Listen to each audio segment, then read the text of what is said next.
My name is Daniel, and a couple of years ago, I worked at a 24-hour pharmacy in the city centre during the night shift. Back then, I was 24 years old, fresh out of university, and I needed the job to become independent. I've always been a calm person, very logical, not at all superstitious, and very inclined to find practical explanations for everything. So when they offered me the night shift, I honestly didn't think much of it. The pay was decent, and the job was generally straightforward. The only downside was that there weren't many co-workers during the night shift. It was basically just two of us, the security guard and me. On my first night, I showed up early to tour the facility, sign the paperwork, and take over from the daytime manager. Everything was normal. The pharmacy was bigger than I expected, with 2 entrances, a spacious customer area, a section for controlled medications, another for miscellaneous products, and at the back, a long hallway leading to the main warehouse. There was also a small break room with an old couch, a microwave, and a TV that sometimes worked and sometimes didn't. The person who received me was Don Jaime, the night security guard, an older man, around 60, one of those who've worked their whole life and don't talk much. I greeted him politely, and we sat down for a coffee before the shift started. That's when he gave me a warning that I thought was a strange joke, the kind of thing said in a serious tone but meant to scare the new guy. With his gaze fixed on his coffee cup, he told me that if I ever heard someone calling my name from the warehouse, I shouldn't answer. If I heard my name from that hallway, I should act like nothing happened. I thought it was an odd way to break the ice, so I laughed a bit, but he didn't. He repeated it, this time looking at me. "Don't answer," he said. "Even if you swear it's me talking, even if the voice sounds familiar, don't go." I didn't know what to say. I played along to avoid making the conversation awkward, and a few minutes later we started the routine. The first few nights were quiet. We served 1 or 2 customers every couple of hours, most looking for medicine for fever, insomnia, or minor emergencies. The rest of the time I spent organizing shelves, checking expiration dates, or helping with inventory. Everything was normal until one night, almost a week after starting, I heard my name for the first time. It was past 3 in the morning, the pharmacy was completely empty, and Don Jaime was outside, patrolling the perimeter, as he did periodically. I was organizing some new boxes that had arrived that afternoon when, from the end of the hallway, I clearly heard someone say my name. "Daniel." It wasn't a whisper or a shout. It was something strange, like someone speaking urgently but without raising their voice. I turned around immediately, but there was no one. The hallway was empty, and the warehouse door was closed. I took a few steps toward it, but saw nothing unusual. I thought maybe it was Don Jaime, though it seemed odd that he'd come in through the back without me hearing him. I walked to the door and opened it, but inside there were only boxes, shelves, and the dim light we always left on. I didn't dare go in. I closed the door and returned to the counter without saying anything to anyone. The next night, it happened again. This time it was clearer. I was sitting in the small break room finishing a coffee when I heard it again. "Daniel." It sounded closer, as if it came from just outside the door. I froze for a few seconds, and then I remembered what Don Jaime had told me. I didn't answer. I stayed still, silent, waiting. Then I heard a loud thud, like something had fallen to the floor in the warehouse. My natural impulse was to go check what had happened, but part of me stayed frozen. I took a deep breath, grabbed the flashlight, and decided to take a look. I walked down the hallway slowly, and when I reached the warehouse door, I stopped. I don't know why, but this time I felt a pressure in my chest. I opened the door cautiously and went in. I checked the shelves, the boxes, everything. There was no one. There was nothing on the floor. I took a few more steps toward the back, and then I felt something, like someone passing behind me. The air grew colder, and I had to fight the urge to turn around. I stood there for a few seconds, breathing heavily, until I heard something else. A murmur. I couldn't make out what it said, but I heard it clearly. That night I didn't tell Don Jaime anything, but the next night he asked me himself. He said I looked pale. I hesitated for a few seconds, but ended up telling him what I'd heard. He wasn't surprised. He told me he'd been at that place for over 20 years and that it had been there long before he arrived. He said it wasn't dangerous if you didn't engage with it, that all it wanted was for someone to answer. It called me for years, he said, and I never answered. That's why I'm still here. I asked him if he knew what it was. He said no, that he'd heard many stories, from employees who abandoned their shifts to a customer who died of a heart attack in the back bathroom. He told me the warehouse was in an old part of the building that, before it was a pharmacy, had been a veterinary clinic, and before that, an abandoned medical office. Maybe something stayed behind. I never went into the warehouse alone again. From that night on, whenever I heard something, I just stayed quiet. But there was one night, just one time, when I couldn't resist. I heard a thud, like a box falling, and I got distracted. I walked to the hallway without thinking, opened the door, and there it was. I saw something in the back, a figure. It was like a dark silhouette among the shelves, motionless but clearly standing. It had no face, no defined shape, but it felt alive. I slammed the door shut and locked myself in the break room.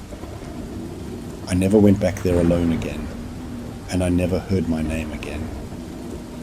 A few months later, I left the job, not because of that, but for a better opportunity. But I've never been able to forget those nights. I never found out what that thing was, or if it's still there. All I know is that Don Jaime retired shortly after, and the new security guard, whom I ran into on the street once, told me he'd started hearing things too. But unlike me, he answered. Soon after, I saw they had a new guard again. I haven't gone back to that pharmacy. My name is Corina Martinez. I'm 36 years old, and I work as a security guard at a Pharmacies Guadalajara branch, here in the Toluca Valley metropolitan area. I've been in private security for several years, but for a while now, I've been assigned specifically to the night shift, which is generally quieter, though, as many say, it's also when things happen that you can't always explain. What I experienced one early morning in that pharmacy left me with many questions that to this day I still can't answer. That night was like any other, one of many where I'm tasked with guarding the place from 11 at night until dawn. Normally there are 3 night shift workers with me, but that time there were only 2. A co-worker at the counter and a pharmacy assistant. We ate around 1 in the morning, as we always do, unhurried, each doing our own thing. The pharmacy had been closed to customers since midnight, so the atmosphere was calm. Sometimes people came looking for emergency medicine, but that night everything seemed fine. Around 2 in the morning, it all started. I was checking the cameras on my phone when suddenly we heard the electric doors at the main entrance open, which didn't make sense because they lock automatically at night. We all looked at each other, puzzled, and one of the motion sensors started registering as if someone had entered. We thought it might be a technical glitch or maybe the homeless man who sometimes passed by, but when I went out to check, the street was completely empty. No wind, no people walking, not even cars passing. A strange silence, the kind you don't usually find even in the early hours. I went back into the pharmacy and we carried on as if nothing had happened, though we all had that uneasy feeling stuck in our throats. Not much time passed before, without hearing the doors again, we saw an older woman standing inside right at the entrance, staring at us. We didn't know when she'd come in, and we hadn't heard the door mechanism activate, which was strange, but something we tried to ignore at the time. The woman didn't move, she just stood there watching us, as if waiting for something. I approached to ask if she needed anything, if she was okay, but she didn't answer. She just slightly turned her head and walked straight toward my co-worker at the counter. That's when everything felt even more off. Without looking at me or the other co-worker, she stood right in front of her and said, in a voice I don't know how to describe, that she needed help calling a taxi. She said she didn't feel well and needed to get home, and that my co-worker already knew her address. The strange thing was that without anyone asking, she gave the exact address where she lived, which turned out to be just 2 streets away from my co-worker's house. That's what made my co-worker go pale, because she had never seen this woman in her life. She tried to explain that she couldn't call a taxi because she didn't have any apps active, but the woman kept insisting, her expression growing harder. She wasn't shouting or anything, but her gaze was as if something was forcing her to keep repeating it, like she wouldn't take no for an answer. You know where I live, call me a taxi, she said so directly. She didn't sound confused or lost, and certainly not fragile. Her presence was imposing, not because of her physique, but because of the certainty in how she spoke. My co-worker was speechless, completely frozen, and I stepped in to try to intervene, but before I could say anything, the woman turned, walked out the door, and left as if nothing had happened. The odd thing was that this time the doors made no sound. We just saw them open on their own as she walked out. Less than a minute later, instinctively, we went out to look for her. We couldn't shake that bad feeling, that strange unease she left us with. We thought maybe she was lost or sick, something like that. We wanted to help, even if it meant calling a taxi from my phone, but when we went out, there was absolutely no one.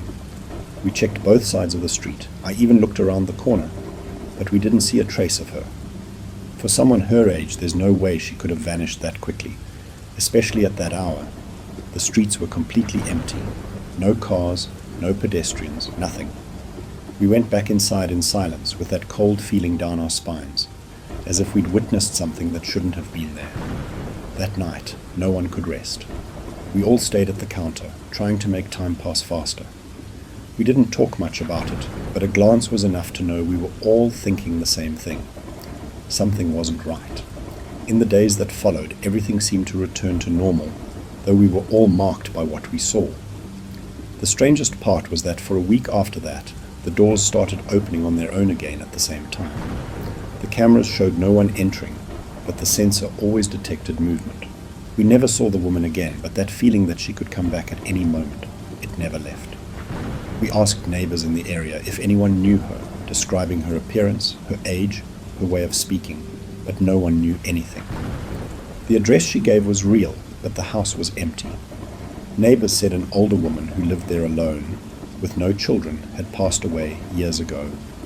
My co-worker never took the night shift again. I'm still here, though there are nights when I feel just as uneasy as that early morning. I've come to think that woman didn't come looking for help. The way she spoke to us, I think she didn't have good intentions. My name is Patricia Alvarez.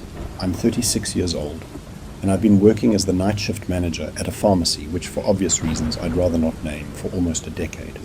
I started as an assistant, then moved up to cashier, and after a few years they offered me the manager position for the night shift, one that few accept because, although it's said to be quieter, it's also the loneliest. Over time, I learned that in this kind of job, the hardest part isn't the fatigue, the insomnia, or even dealing with customers at odd hours. The hardest part is the silence. That silence that starts to feel different after 2 a.m, when no one comes in, when the refrigerator in the beverage section is the only sound, and when you start noticing things you previously ignored. It all started with a display case. It sounds absurd, I know. A glass display case like the ones in any pharmacy with baby products, formula, bottles, pacifiers, diaper rash creams, that sort of thing. It was always locked, and we only opened it if a customer asked for something from there. It was part of the protocol. Nothing ever happened with that display case until one early morning, during a routine check, I found it open. I thought one of the co-workers forgot to lock it properly, so I secured it again. The next night, it was open again. I asked the afternoon shift if anyone had left it like that for some reason, and they all denied it. I checked the lock myself and even had the cylinder replaced in case it was faulty, but nothing changed. The display case kept opening on its own, always in the early hours, without anyone touching it. What bothered me most wasn't that it opened, but that every time it happened, something was out of place. A can of formula off the shelf, a bottle placed upside down, a blanket crumpled over the others. Small, repetitive details. And when you're alone in a place like that for so many hours, you start to wonder if you're really seeing what you think you're seeing. After a few weeks, the manager decided to install a small camera aimed directly at the display case. The idea was to record during the entire night shift and check if someone was playing a prank or if there was a technical issue. The camera worked fine, and they even gave me a small monitor in the back office to watch in real time. But that solution didn't help. The first time we tried to review the footage after the display case was found open again, the video had simply cut out. Around 1 a.m., the file stopped and didn't resume until almost 1:30. This happened not once, but several times. Even when we used a different camera, the same thing happened. The only thing that varied was the exact minute of the cut, but it was always in that early morning window. I started to feel that something wasn't right. And I don't mean that I was suggestible. I've never been one to easily believe in supernatural things, but there are moments when your body reacts before your mind does. Every time I approached that display case after midnight, I felt like the air around it was colder than in the rest of the store, like the space there was denser, heavier. One early morning, as we were about to close the shift and do the cash count, a regular customer came in, an older man who worked as a night driver and stopped by every so often to buy coffee or cigarettes. While he was paying, he asked if anyone had told me the story of the medical office that used to be where the pharmacy is now. I said no. He looked at me as if deciding whether to tell me, but he finally did. Many years ago, before the supermarket and plaza were built, there was a medical office there. An old doctor, one of those who did everything, even deliveries, worked there. One time, according to the story, a young woman arrived with her baby in her arms, desperate, seeking help because the child wasn't breathing well. The doctor attended to them, but something went wrong, or it was simply too late. The baby died there. The most common version was that the baby had choked because the doctor took too long to act. There were screams, accusations, and they say the woman lost control. She was shouting like a mad woman, cursing the place, saying her son wasn't dead, that he was just sleeping. No one knew what happened to her afterward, but months later the office closed, and over time it was demolished to build the pharmacy. I don't know if what that man told me is true, nor do I know if it's related to what happens with that display case. But after that night, I started noticing other things. Sometimes, while I was in the office reviewing inventory or closing up, I thought I heard a faint whimper, like someone struggling to breathe. I'd go out to check and there was no one. Other times, I heard something like a soft thud, as if someone pushed a box from inside the shelves. On more than one occasion, baby products were found scattered outside the display case, even though it remained locked. My name is Daniel Segura. I'm 28 years old, and for a little over 3 years, I've been working at a 24-hour Benavides pharmacy on the night shift.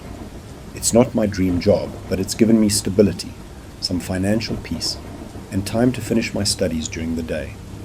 Most nights pass without incident. The clientele dwindles after 1 in the morning, and between restocking shelves, handling pending orders, and counting products, time goes by. But I decided to write this and share it because what happened to me in that place has no clear explanation. And though I've tried not to think about it too much, something left a mark on me, something that no matter how much you try to tuck away in the drawer of weird things better forgotten, just won't let go. I started noticing it during my second year at the pharmacy. It was one of those quiet early mornings when we'd only sold a bottle of water and a generic medication.